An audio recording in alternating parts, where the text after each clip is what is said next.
The Horde had achieved their objective, whatever that was. Not even the doctor could figure out what they were up to. He was not even aware that they had set up something called a transformation device. When it went off, it felt as if the world had dissolved beneath him, and he was falling faster and faster into darkness, even as Tobin and the Horde had disappeared. It was when time and space had shattered that the doctor lost consciousness, his mind, his everything, to utter darkness. 7, 0, 5, 0, 4, 3, 0, 1, 6, 0, 0, 0. Numbers were running through the doctor's consciousness once more, but he could not understand why.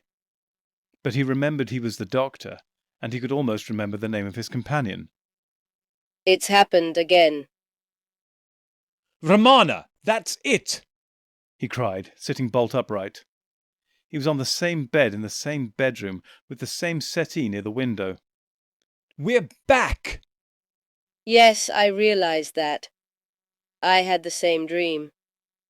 Numbers. Except there were more zeros this time. We both had the same dream again. Could it be chronic hysteresis? I hope not. If it is, we'll be stuck here. Wait, haven't we had this conversation already? Captain Tobin activated some kind of device. A time loop generator? If he had something as valuable as that, he could have traded it for a planet. We fell. It felt like forever. Every part of me came undone. And now we're back here. The Horde must have caused a reboot. No, it was more than that, the doctor announced, jumping up on his toes a few times. Something's changed. I can feel it in my... Knock, knock. An old, tired voice interrupted just outside the door. Mrs. Saunders pushed in the door, carrying a tea tray and cups. But instead of the energetic lady they remembered, she was bent over and looked drained. Who's ready for... Ah! She yelped, dropping the tea tray to the floor as her lower back spasmed. She cried and fell forward, but the doctor caught her. She looked confused as she gazed at the broken cups on the floor. I don't understand. Everything hurts. My back, my knees, my elbow. I've never felt like this before. Here, let's take a look at you, the doctor said, helping her sit on the bed. Romana stood and helped the doctor give a quick medical exam. Are you both doctors?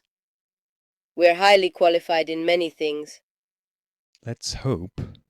I'm afraid you have an advanced case of arthritis. But how could it happen so quickly? Are these your first symptoms? Oh my, yes. I've always felt like a spring chicken. I guess age has finally caught up with me. Something's changed the parameters of the simulation. Simulation, dearie? What's that? Romana smiled, patted her on the back, and turned to the doctor. Did the Horde corrupt the data? If that were so, might there be a hole big enough for the TARDIS to slip through? Romana's eyes widened. They both ran for the door. Mrs. Saunders blinked uncomfortably.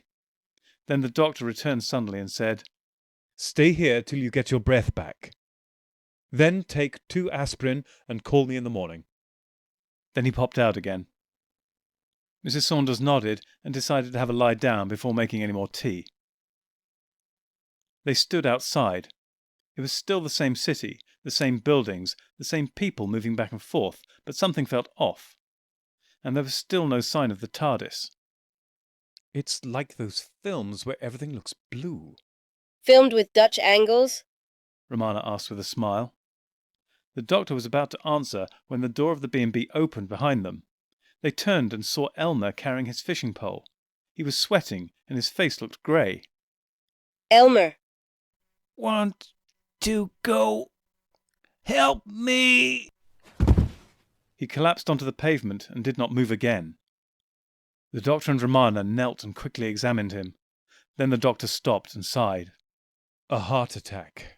A massive one. Did Tobin infect these people with something? Nothing that's affecting us. What about Juan and Emilio? They arrived at Emilio's house via the trolley, which thankfully was still running. There had been fewer passengers, and the driver looked tired. As they approached the garden, they found the front door ajar. They ran into the yard and then the house. Emilio! Juan! Emilio was on the couch with his head in his hands. They could not see Juan.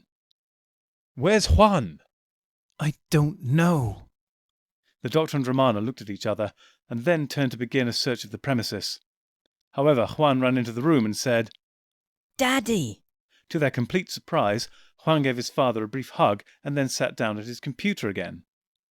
The silence was finally broken as Emilio managed to stammer, Good morning, Juan. He's never called you that before, has he? No. The Horde wouldn't have done this on purpose. Could it be sysadmin 2? Or just a random glitch? Too many questions. And for once, I don't have any answers. But something has changed. Indeed. I just can't put my finger on it. I don't mean to complain, but I may have to lie down. Why? What's wrong? Romana asked.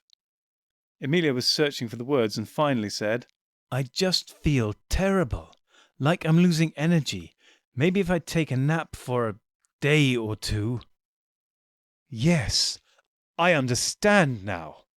For the first time in your life, you're aging. What? You, all of you, have been the same biological age for decades, maybe centuries. Remember, this is a disaster and recovery simulation. The only injuries that matter to the Guild are those that are received during disasters. No, this can't be. Perhaps the Guild wrote an age and decay plugin to be activated at the next upgrade, and the Horde has triggered it prematurely.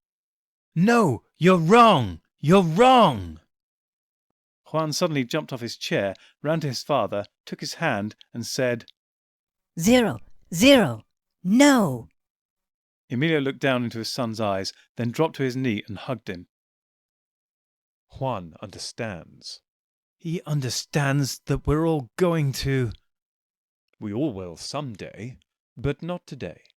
Emilio, I realize this isn't a good time, but have you seen sysadmin 2 this morning? Then she turned to the doctor. It is morning, isn't it? I mean, it feels like morning. Definitely morning-ish. Then they heard a muffled, scared voice outside the front door. Help me. Open this door. The doctor and Romana looked at Emilio, who nodded. The doctor opened the door to find sysadmin 2 on all fours. When he looked up, he appeared almost like a child who'd lost its mother. Let me help you up. I don't understand. I'm walking. I should be floating above it all. A classic Freudian slip. The best thing in the short term is food and coffee. Especially the coffee. Juan ran into the kitchen, found the coffee maker, filled it with water, and plugged it in. Does coffee help with aging? Kill or cure. Broken. What's wrong? The doctor asked, checking over the coffee maker. Ah, it's out of warranty, but never mind. He pulled his sonic screwdriver from his pocket, and after a few short blasts, the water began to heat inside the coffee maker. It's working! Romana said in astonishment. Of course it is, The doctor returned. Never underestimate Sonic. He continued, then followed Romana's train of thought. The sonic screwdriver didn't work before. Something about this place prevented it. The Guild. I can't contact the Guild. Where have they gone? Why have they left me? Come back! Come back! Oh, grow up. This can't be the first time you've been alone. Actually, I think it is. Ever? There are very few people who can grasp how abandoned he feels right now. Romana gently squeezed the doctor's arm. Emilio turned back to sysadmin 2 and said gently, Sysadmin 2, Did you change, Juan? Did the Horde or the Guild? Come back! Please, come back! Please, we need your help. Mrs. Saunders is ill. Elmer has died, Juan has undergone a significant transformation, and we still can't find the TARDIS. Perhaps if you could help us, we could help you re-establish contact with the Guild. Sysadmin 2 stood to his full height. I don't need your help, nor the help of these Sims. Just then, Juan appeared at his side holding a cup of coffee. He was smiling as he held it up to Sysadmin 2, who looked as if he was seeing Juan for the first time. Slowly he took the mug and nodded to the boy. Juan appeared happy to have helped, and he turned back to the coffee maker. Forgive me. I apologize. Sysadmin 2 said as he sat down again. Sugar? Milk? Emilio asked, trying to restrain his own anger and frustration. I don't know. I've never tasted coffee before. He took a sip and his face contorted. 3 sugars, no milk. Excellent. How has Juan changed? Everything's changed. I've been in the Guild for over 3,000 years, and I couldn't begin to catalogue the changes. Soon, everyone had a mug of coffee in their hand, except Juan, who drank milk. All right, then let's back up. Where's the nearest data port? The bed and breakfast, I believe. Is it active? None of them are. So, we're trapped here. I don't know. Come on, Sysadmin 2. It's time for you to explain everything. But I'd be breaking the inviolable laws of the Guild if I said anything. I am your only chance of being reconnected with the Guild, in this or any other universe. If you would guarantee your silence on this matter, then... No promises. This world is a simulation, as you know. It's linked with hundreds of other simulations in a 5th-dimensional array using dual resonance wormholes and tricentric linkage to... Yes. Skip the obvious bits. Well, the effects of natural disasters on different worlds and the population's responses are of great interest to our clients. Should a world demonstrate that it cannot cope with a given catastrophe without aid, then... Then your clients know which worlds are most vulnerable, eh? So this is how rich worlds decide who to invade next. What our clients choose to do with the information they pay for is none of your... Forgive me. Just keep talking. But that's all there is to say. All? All? But Juan was suddenly at the doctor's side, touching his hand. The doctor stopped, smiled at him, and took his hand. Suddenly, it was as if he was somewhere else. Not falling through space, but sitting peacefully watching the stars whirl overhead through millennia of change.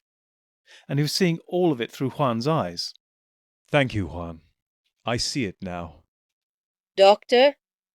This simulation is now a universe. What? Everything here was held together by numbers, not quarks, until the Horde activated some kind of transformation device. Which converted the numbers into quarks? I believe so. So, we're no longer Sims? What do you say, Juan? Yes. Madre de Dios. But the Horde couldn't have pulled off this trick by themselves. They're only scavengers. They've been helped and promised a huge reward for this job. They didn't just receive help from the hackers of Tronlo. Someone from the Guild helped too. The doctor turned to Sysadmin 2. This transformation algorithm, it was yours, wasn't it? Sysadmin 2 appeared dumbfounded.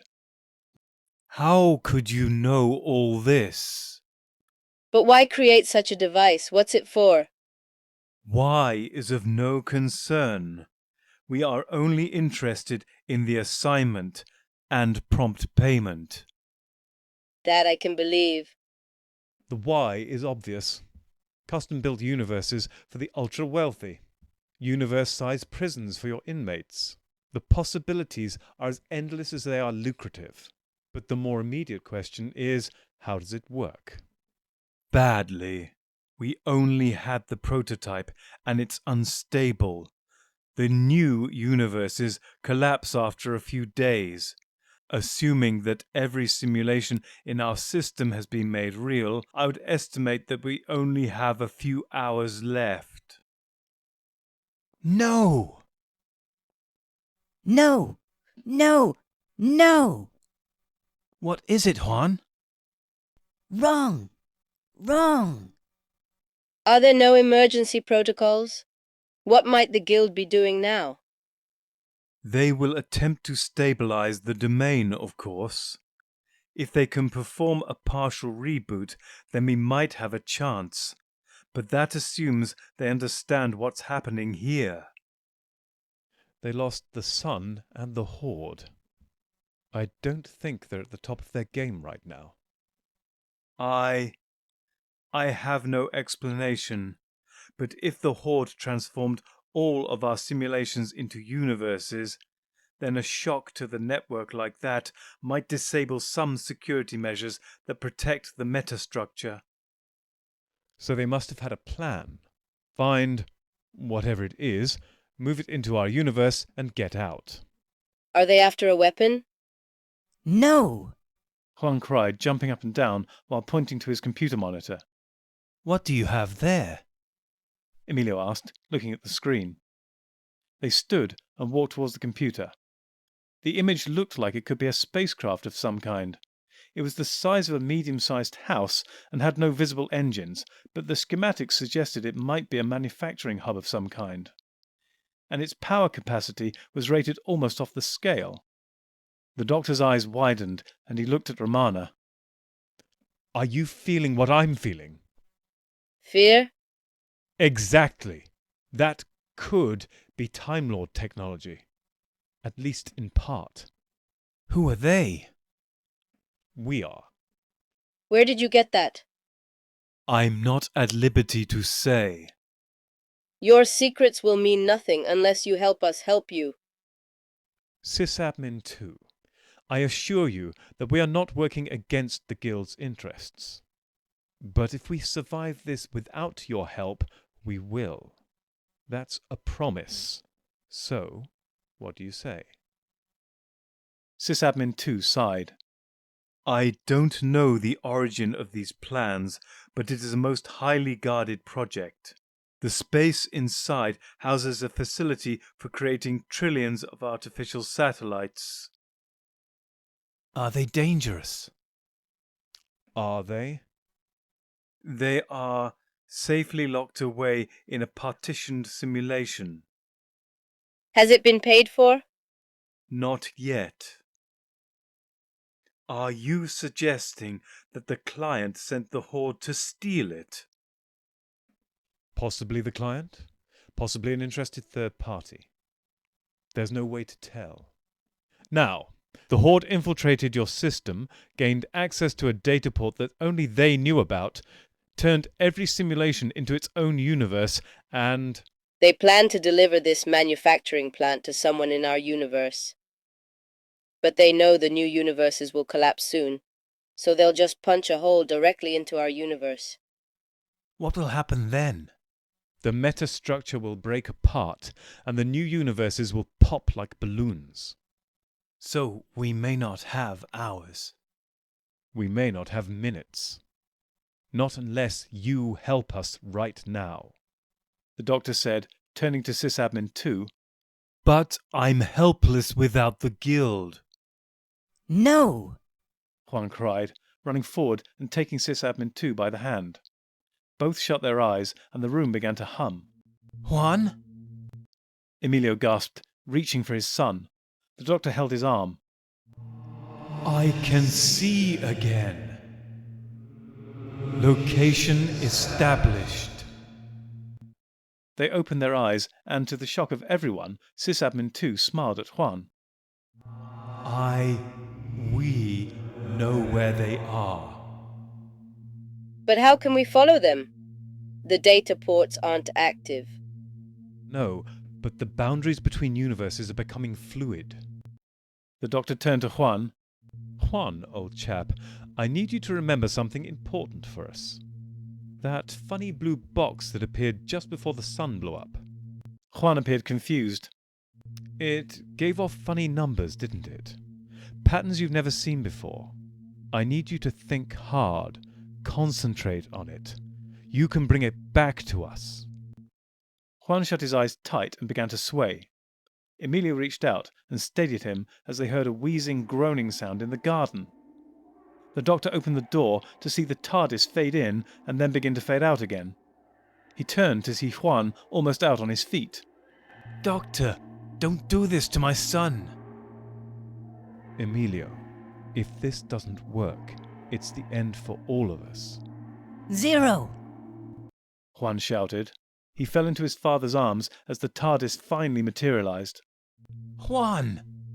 Emilio sobbed. Juan appeared unconscious. Emilio looked at the doctor and Romana, but Sysadmin 2 stepped forward. One good turn, as they say, he said, placing his hand on Juan's head. A blue light appeared briefly over the child, and in a moment his eyes were open again. Thank you. Now, Romana and I will take the TARDIS and find the Horde, with the help of Sysadmin 2. We will? We will. You can remember the pathways through the metastructure without the guild's help. Emilio, Juan, stay here. Have some chocolate. No. That's a good boy. The doctor said, as if he had not heard him. Romana?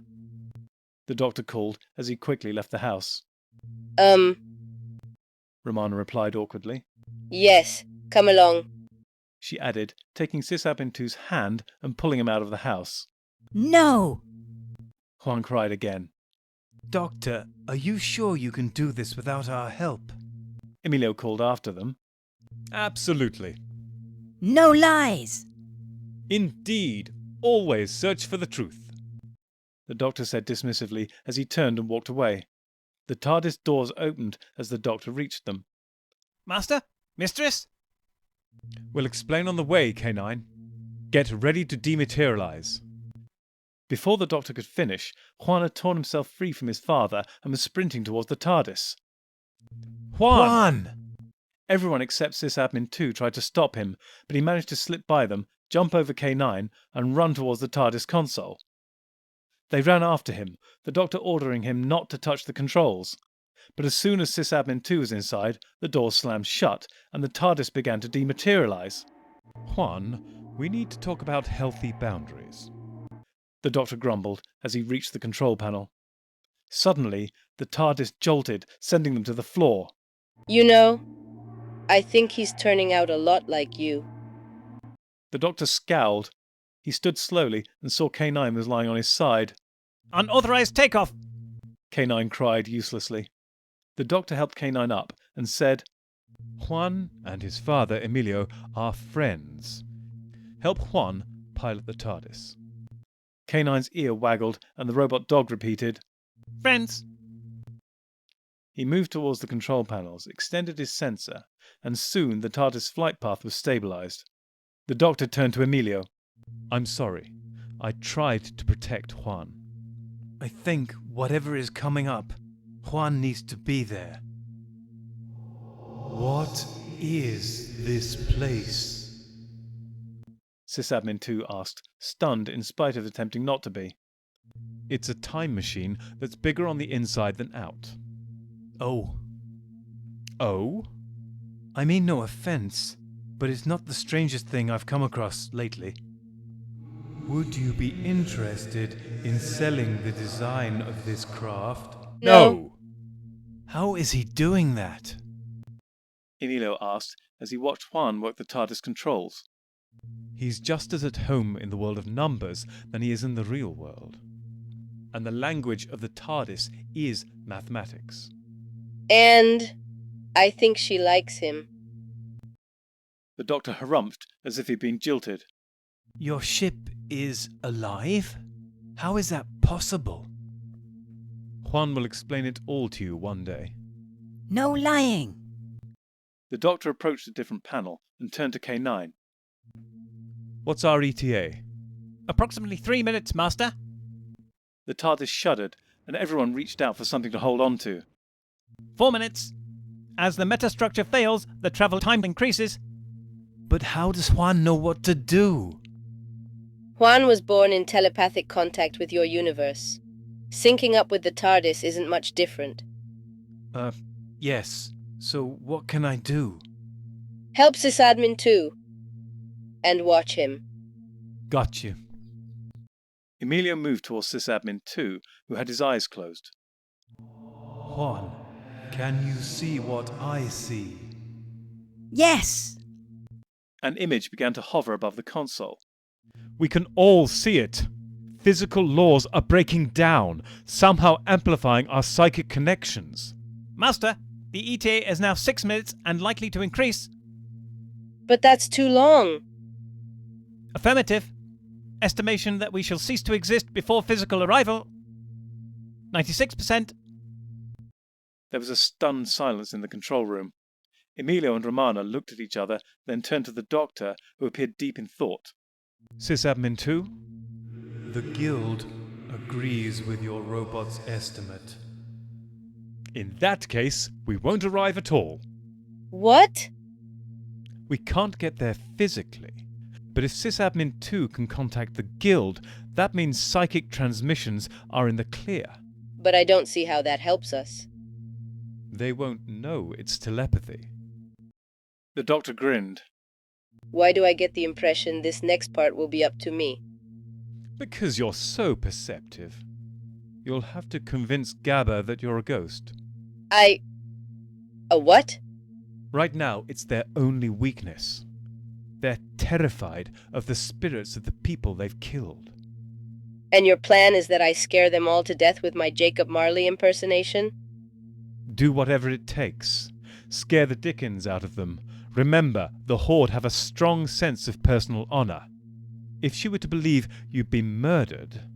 She might turn on Tobin and commit mutiny. Doctor, I am now in partial contact with the Guild. The Horde are indeed attempting to steal the manufacturing unit. Unfortunately, there is little we can do. All of our reserves are being used to keep the new universes from collapsing. Tell them not to worry and to be ready for a massive wave of energy. They can use that to re-energize the data ports and restore equilibrium. Where will the energy come from? The Horde can't send that ship to our universe without popping the balloon, so to speak. Perhaps the Guild can use that energy to save everything else.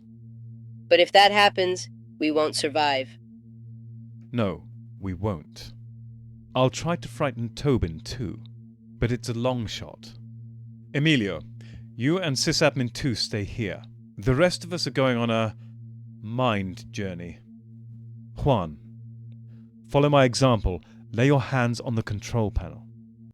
The doctor, Juan, and Romana all assumed their positions. Once we get there, we do our best to keep the Horde from moving the manufacturing device into the real universe. Affirmative. Contact! Contact! Contact. And suddenly they were outside the TARDIS within a nearly empty universe, watching the Horde swarm over the manufacturing craft.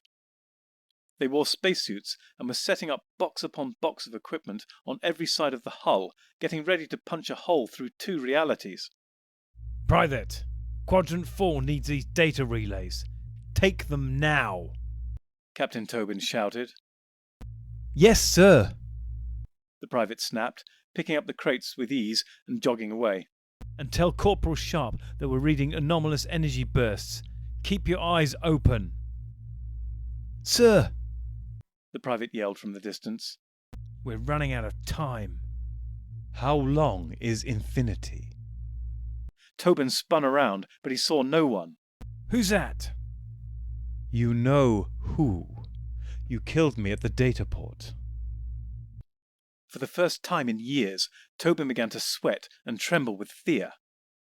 I'm not afraid of ghosts. Of course not. Soldiers kill the enemy. That's what they do. Unless they kill civilians.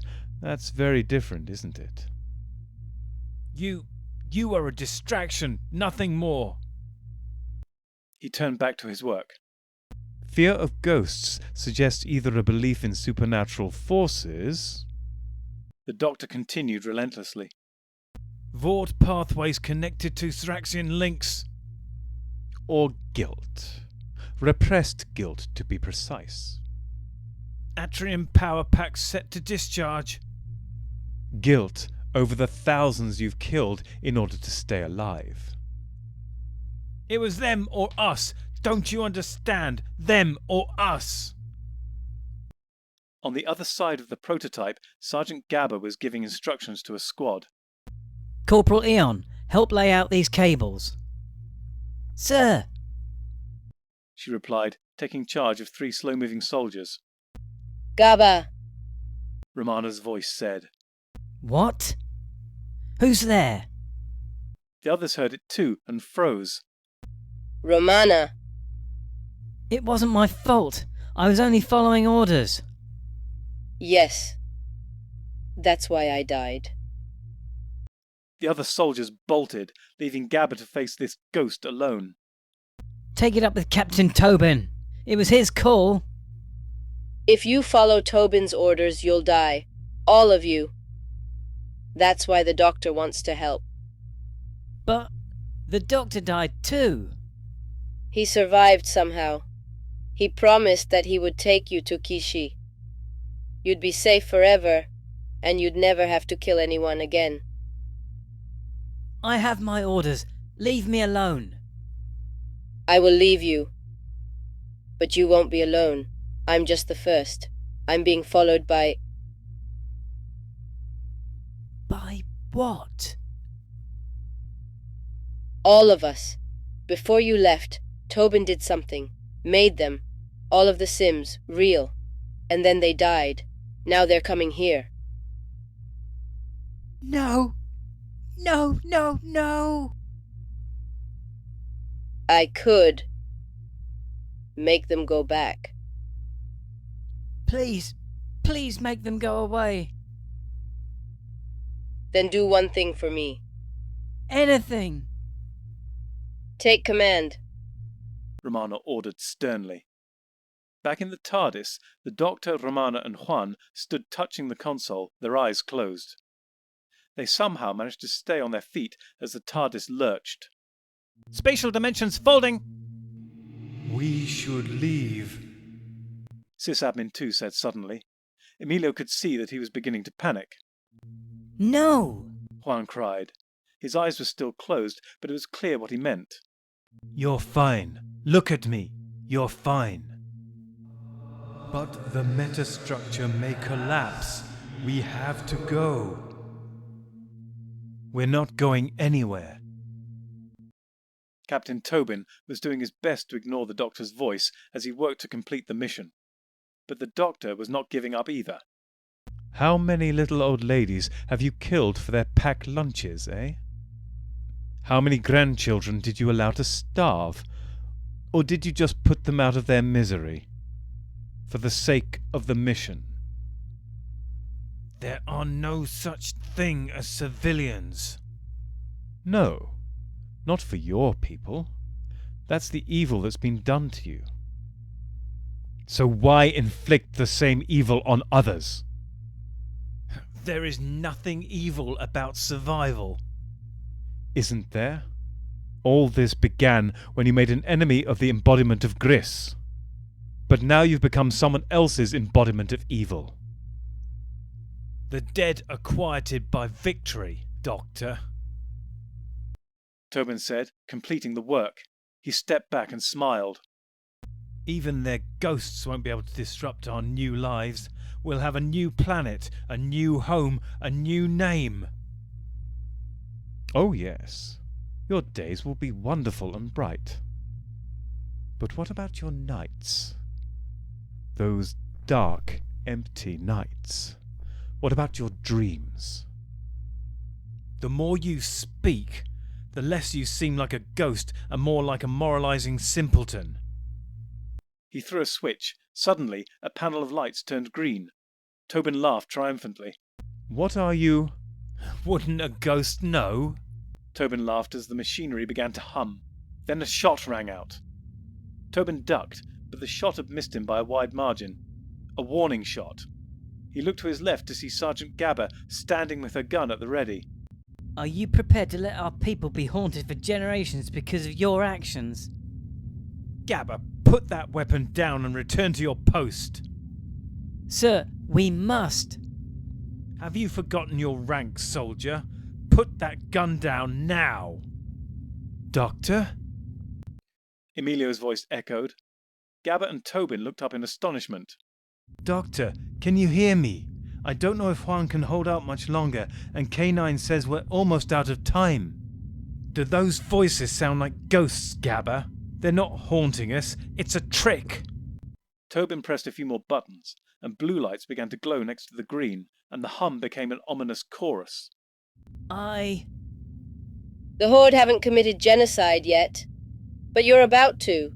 You converted all these Sims into people, and now you're about to wipe them all out. This is your last chance to escape the embodiment without more blood on your hands. It's us or them, Gabber. What will you choose? To betray your people or to complete our last mission? The Doctor and Romana held their breath as Gabber considered this. Our mission never included genocide. Ever. War has casualties, Sergeant. Tobin cried, suddenly raising his gun and pointing it towards her. Gabber shot first. Tobin fell, a look of surprise frozen on his face. I will not commit war crimes. Gabber shouted, but Tobin was already gone. 3. Doctor, we need to shut this down. Juan, what is it? 2. K9, how long before we arrive properly? Before K9 could answer, the machinery that the Horde had installed on the manufacturing device began to whine at a higher and higher pitch. 1. Sysadmin 2, we need to... But before he could finish, the mechanism was suddenly thrown through a tear from one universe to another. All that was left was the Horde now floating weightlessly in a vast empty void, and that void began to wrinkle and crumble. 0. Juan's cry faded as the universe collapsed. The Doctor tried to speak, but he could not hear anything at all. Then he realized that he had shut his eyes tightly. When he opened his eyes, he expected nothing but darkness. Instead, he was standing in a dark room lit by a violet light. He looked up. The ceiling seemed miles above him. Then the room began to expand in all directions, and a yellow light began to shine overhead. The floor turned into a meadow filled with wildflowers, the sky turned blue, and in the distance was a grove of fruit trees. The Doctor arched an eyebrow. My knee still hurts, so this can't be heaven. Doctor! Romana! Do you know where we are? Isn't that my line? Romana said with playful laughter. Suddenly, Emilio and Sysadmin 2 appeared. Juan! I'm here. Came Juan's voice from above them. Where are you? He's out there, keeping us safe, in a lifeboat of sorts. This is the metastructure. The new universes have collapsed, all of them. We may be the only... But before he could finish, they could see billions, if not trillions, of beings filing into this place, which now seemed to stretch on forever. I think Juan has just saved us all. He has. I'm in full contact with the Guild again. While we cannot remain here indefinitely, we are safe for the moment. And we need to talk to them. They turned to see Sergeant Gabber and the rest of the Horde advancing towards them. They instinctively took a step back. But then they realized that the Horde were dropping their weapons. Gabba stepped forwards. They don't work. Where are we? One moment away from the end, unless we can come to an agreement. Will you take us to Kishi?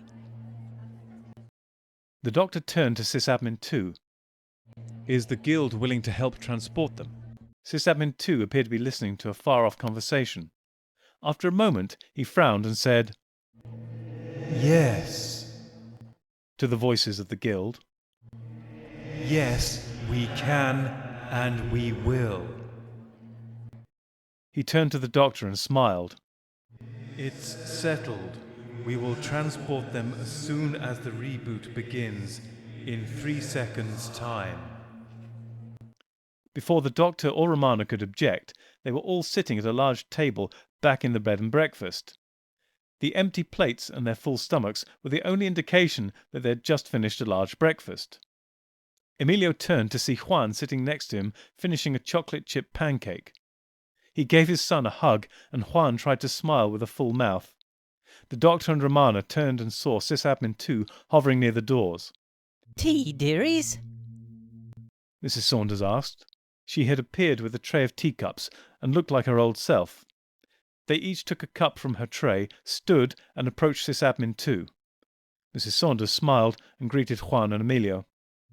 I take it the reboot was successful, the doctor said with a wry smile, taking a sip of his tea. Elmer came down the stairs, winked at Romana, and joined the breakfast table. Officer Hill opened the front door and entered. Struth, I need a cuppa, he said, heading directly for the tea.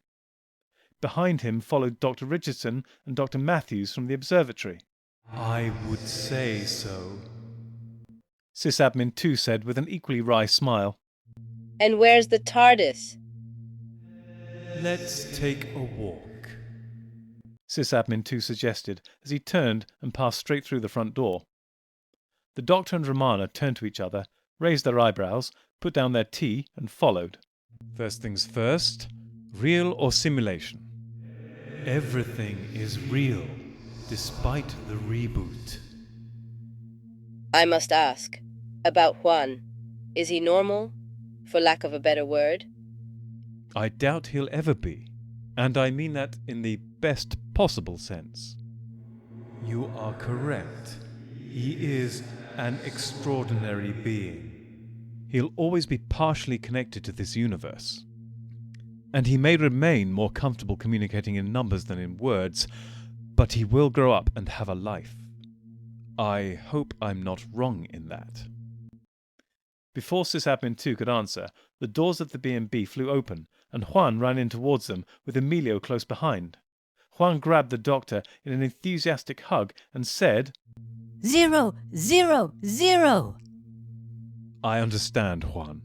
I don't like goodbyes either. Thank you. You're very welcome, Romana replied with a smile. Their goodbyes said, Sysadmin 2 led them out of the city towards the country where they could see the TARDIS up ahead. The doors had opened and K9 rolled out to greet them. Thank you for returning the TARDIS. But before I go, I must know the Guild's decision. This last remark was made indicating the surrounding new world with a wave of his arm. Since the former Sims are now sentient, we will leave them to their own lives. They will age, have children, contract diseases, and die, but we will no longer tamper with them, although we do intend to keep in friendly contact. See that it remains friendly. What about Juan? Will he age and die? And if he does, what will happen to this universe? Unknown. We'll have to wait and see. What about the Horde? Sysadmin 2 waved his hand, and suddenly they could see an image of another world. The Horde stood together on a broad beach, huddled together as if in prayer, their arms draped over their comrades' shoulders. After a moment they began taking off their armour and weaponry, dropping them casually onto the wet sand. Thank you. Sysadmin 2 bowed. Master? Mistress? How goes it, faithful hound? All processes operating at 99.8% efficiency. And finally, who ordered that manufacturing facility? Sysadmin 2 shook his head. You were correct. There was a traitor in the guild. She falsified all our records concerning this project, including the owner's identity. Sadly, she elected to end herself rather than cooperate. I'm afraid I don't know where the device went. Should any of what you've just told me turn out to be a lie, we'll be back. Give our regards to Sysadmin 1, won't you? Romana added. Sysadmin 2 said nothing as the Doctor, Romana and K9 entered the TARDIS. He watched as it dematerialized and returned to the real universe. Then he vanished. Inside the TARDIS, the Doctor and Romana were staring at each other with worried expressions as a monitor on the console pinged. Then it buzzed and went silent. The Doctor sighed and looked down at a screen. Romana realized she was holding her breath. She exhaled slowly. That manufacturing craft released into our universe. Something's about to happen. Romana noted grimly. The Doctor shrugged. The plots and machinations of unknown players. The last thing we want is to get caught up in someone else's war games, he declared, maintaining an air of nonchalance. Romana maintained her frown. They both lapsed into contemplative silences.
Masters, mistresses, the Doctor requires materials in order to maintain the TARDIS and ensure continued functionality. He similarly requires carbon-based comestibles to sustain his own biological functions and existence.